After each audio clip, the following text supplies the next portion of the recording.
My friend recently had the rooftop unit on his Airstream Interstate Sprinter van go bad. We've been tracking these 12 volt and 24 volt DC powered rooftop units for a little while. They've hit the scene pretty hard and there are a lot of options out there, but unfortunately not a lot of information online.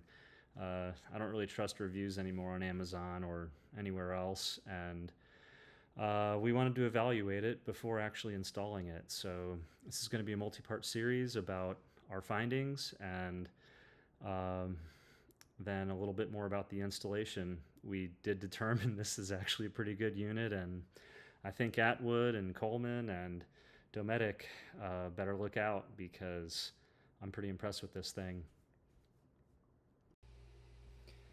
This is the test bench setup. We basically just set the unit on sawhorses and wired it up directly to the 200 amp hour battery bank that was in the back of the van right here.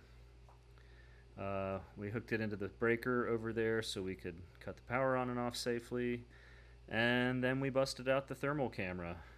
I will show you what some of our thermal camera footage looks like. So this first test was basically at medium speed, and the shop temperature ambient air was 75, so we had to set it lower than 75. And so running at medium speed, let me show you what our thermal camera showed.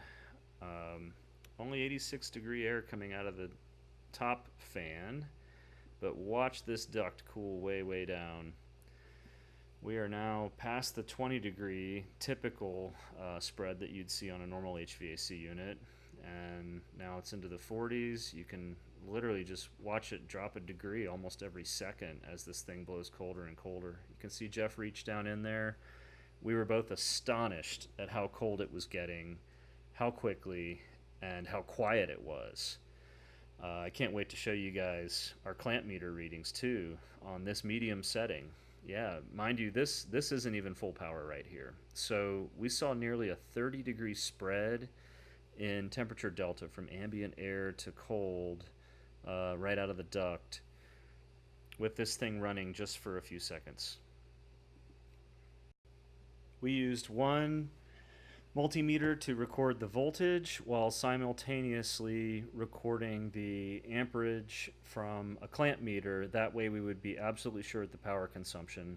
As you can see from the first, it was the battery bank was running at 12.6 volts under this load, and immediately after startup on the medium speed setting, when the unit was still hot, it was pulling 44 amps to blow that temperature that we saw in the prior clip.